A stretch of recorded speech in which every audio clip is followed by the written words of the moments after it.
Hello, my name is Phil Ayers, and I'm Chief of Clinical Pharmacy Services for Mississippi Baptist Medical Center in Jackson, Mississippi.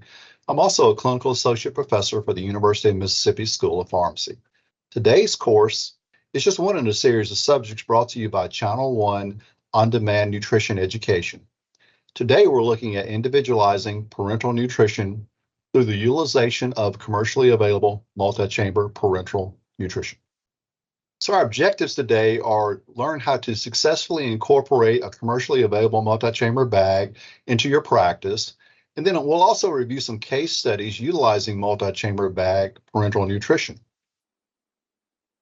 I wanted to start with this paper that was published in 2016 that looked at competencies for parenteral nutrition, order review, and parenteral nutrition preparation, even including compounding. What's important about this paper is it does discuss the fact that prescribers, whether they be physicians, dietitians, pharmacists, nurse practitioners, physician's assistants, should be competent in prescribing parenteral nutrition. One thing that we found in practice is that sometimes when facilities utilize multi-chamber parenteral nutrition bags, they may or may not be seen as parenteral nutrition. The key takeaway here is they should be treated like any parenteral nutrition, whether it's compounded or it's commercially available. Part of this competency paper actually addresses a checklist for multi-chamber parenteral nutrition products. It talks about being able to identify the correct product and volume to meet the needs and to be able to meet that PN order, inspecting the product for any damage, activating that product, and that should be done in pharmacy under sterile conditions using compounding admixture principles with USP 797. Also being able to identify any appropriate additives, making any manual additives that need to be done, affixing a label in any auxiliary labels that are required, and placing the completed parenteral nutrition in the refrigerator prior to delivery. So this is something we would do whether the product is compounded or whether it's a commercially available multi-chamber parenteral nutrition product. Before I begin one of my case studies, I did want to address the Aspen consensus recommendations for refeeding syndrome. So this paper is the product of the Parenteral Nutrition Safety Committee and the Clinical Practice Committee for the American Society for Parenteral Enteral Nutrition, better known as ASPEN.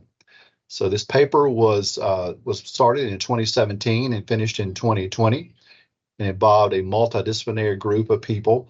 And this, again, is consensus recommendations. It's not a guideline paper, but I think it gives some excellent recommendation and guidance in how we address patients that are at risk for refeeding, addressing their nutrition, whether it be parenteral or enteral in nature.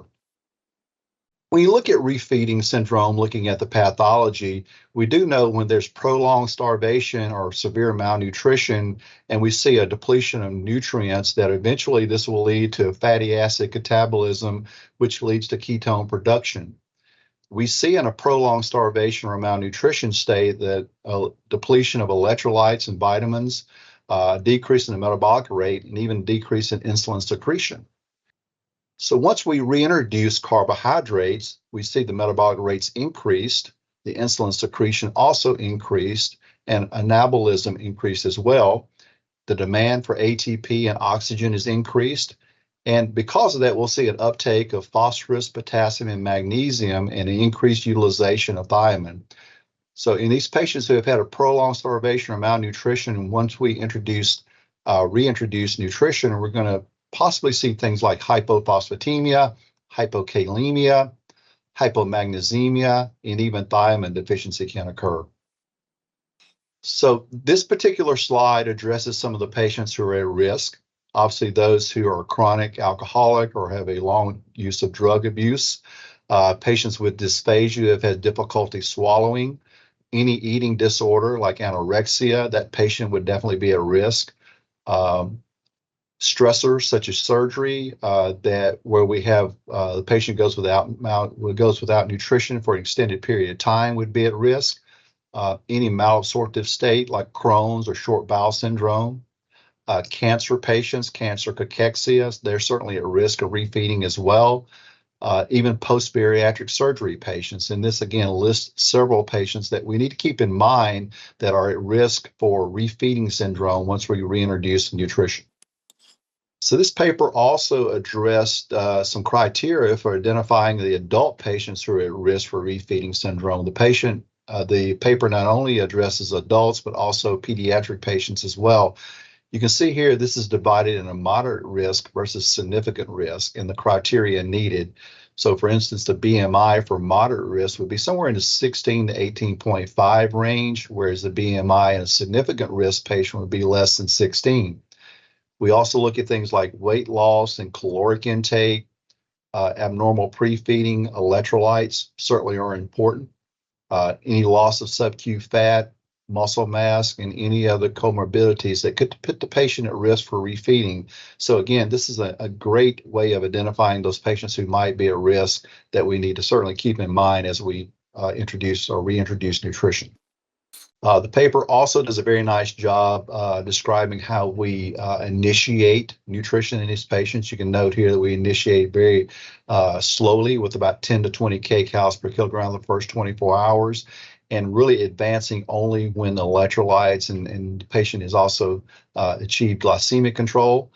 We also need to take into account calories from other dextrose-containing IVs the patient might be receiving. Those things are important, certainly providing carbohydrates that we need to take into account. We want to be sure that we're monitoring the electrolytes, especially potassium, magnesium, and phosphorus before initiating. And once we initiate, we need to monitor every 12 hours for the first few days until the patient has reached their goal calories or their caloric content needed to meet their nutritional needs. Many of these patients, we also need to supplement with thiamine as well. That's outlined in the paper. We do this for about 5 to 7 days. Now, a patient maybe who's at higher risk, for instance, a patient with a history of alcoholism, we may do it even longer than that. Another important aspect is being sure that we address multivitamins in these patients. So if these patients are receiving parenteral nutrition, whether it's compounded or a multi-chamber bag, we certainly need to add multivitamin for injection and also trace elements to those bags too. We need to monitor for things like cardiorespiratory issues, daily weights, and also just evaluating our long and short-term goals for these patients nutritionally. The reason I wanted to go through that is I wanted to introduce a patient that we recently had on our service that was at risk for refeeding. So we were consulted to initiate parenteral nutrition in a 61-year-old male. He's had short gut syndrome, chronic diarrhea secondary to that. We do have a peripherally inserted central catheter, so we have a central line in place. This patient had a past medical history, past surgical history noted here of chronic kidney disease, small bowel resection. You can see his height and weight here with a BMI that's only 13.6. So you can see this patient's definitely less than 16, which puts him at significant risk for refeeding. The labs on the particular day that we were consulted on this patient, you can see they were already hypokalemic. They were in a metabolic acidosis with their CO2 being 10. Their phosphorus and their magnesium were low as well. So this patient definitely is at risk for refeeding. So how would we address this patient? Well, the first thing in our plan was we knew this patient was at significant risk for refeeding. So before we initiate any parenteral nutrition, we want to correct electrolytes and correct this patient's metabolic acidosis with IV hydration and using electrolyte boluses. And once this patient was hemodynamically stable, we were able to initiate parenteral nutrition with a 2-chamber, multi-chamber PN bag. We used a 5-15, so that's 5% amino acid, 15% dextrose, and the product did have electrolytes. And because this patient was at risk, again, we started very slow with this patient with 15 mils an hour. And we calculated our goal rate to be 36 mils an hour to provide 1 gram per kilogram per day of protein. And this will also provide 14 kcals per kilogram per day. And we were going to change the multi-chamber bag every 24 hours. So it was not to hang over 24 hours, increased risk for infection if we do that. The other thing, too, to keep in mind is that you definitely can utilize injectable lipid emulsion or lipid injectable emulsion anywhere from a range of 125 to 250 mils, which would deliver up to 500 kcals, and this would allow us to increase our total calories from anywhere from 20 to 26 kcals per kilogram per day. Again, utilizing a multi-chamber bag with a lipid injectable emulsion. This slide really just walks you through the math, if you will, and how we determined our goal rate in this patient. You can see that we were going to utilize a 515 or a 5% amino acid, 15% two-chamber bag. And so that would be a 50 gram per 1,000 meal, which would be 0.05 grams per meal. As I said earlier, our goal in this patient is 1 gram per kilogram per day, or 43 grams. So we take the 43 grams, we divide it by the concentration of 0.05 grams per meal, and the calculation here is that we end up with 860 mils of volume that we need from the two-chamber bag. We divide that by 24 hours for our goal rate of 36 mils per hour. Again, because this patient is at risk for refeeding, we initiated it essentially 15 mils per hour, not quite half the goal rate, and we only advanced when all the electrolytes were normalized. So if you look at the regimen as a whole, you can see we've provided 43 grams of protein, which are 4 kcals per gram. It's 172 kcals from the protein. Our dextrose is 15%, and so that gave us 129 grams of dextrose. Multiply that times 3.4 kcals per gram. You can see the calories there. So we have a total of 172 kcals from our protein, 439 kcals from our dextrose, for 611 kcals per day coming from the two-chamber commercially available bag. We elected to add lipid injectable emulsion, 20% here. And in this case, we actually used 250 mils. So we were able to provide 26 kcals per kilogram per day with our multi-chamber bag and lipid emulsion. So again, just walking you through our math here and our calculations. So we were successfully able to treat this patient at risk for refeeding syndrome with a two-chamber, multi-chamber bag, utilizing, again, lipid emulsion. I also wanted to walk you through the utilization of electrolyte-free multi-chamber bag. Those are on the market as well. So this is another patient that we were consulted on to initiate PN. It's a 48-year-old female that has a pancreatic pseudocyst, intolerant enteral feeds. Patient does have a history of end-stage renal disease and is receiving hemodialysis on Monday, Wednesday, and Friday. Again, we do have a central line in place. We have a PICC line. This patient has a past medical history, past surgical history of hypertension, type 2 diabetes, and you can see their height and weight listed here, the BMI at 24.2. This patient had to be transferred to the ICU because they became hypotensive, and they were started on norepinephrine and vasopressin for their blood pressure. And because of that, they were unable to do hemodialysis on this patient due to the hypotension. So they actually initiated continuous renal replacement therapy, which we oftentimes utilize in a critically ill patient. Allows us to continue to dialyze, but at a little slower rate and less likely to cause hypotension. So you can note the labs on the particular day here that we picked this patient up. Relatively stable, acidotic with a CO2 of 17. One would expect that in a patient with renal failure. You can see they're hyperphosphatemic. Their phosphorus is 6.1 and hypermagnesiemic as well. Their mag is 2.9. So this is a situation where trying to utilize the multi-chamber bags with electrolytes could actually worsen our electrolyte issue here. So we elected to use a multi-chamber bag without electrolytes. And so we initiated a multi-chamber parenteral nutrition 814 with no electrolytes.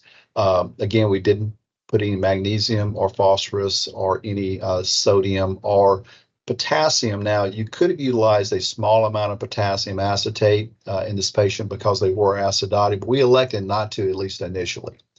So we initiated a multi-chamber bag parenteral nutrition at 35 mils an hour. Again, the goal rate here for this patient would be 73 mils an hour, providing 2 grams per kilogram per day protein. And that's typically what we're going to shoot for in a patient receiving continuous renal replacement therapy.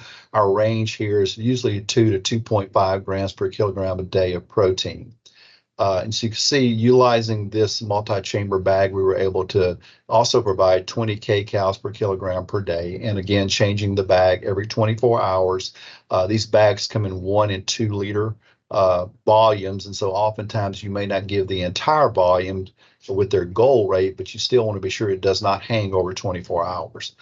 We were again able to utilize a lipid injectable emulsion so we can increase the total calories up to 27 kcal per kilogram per day.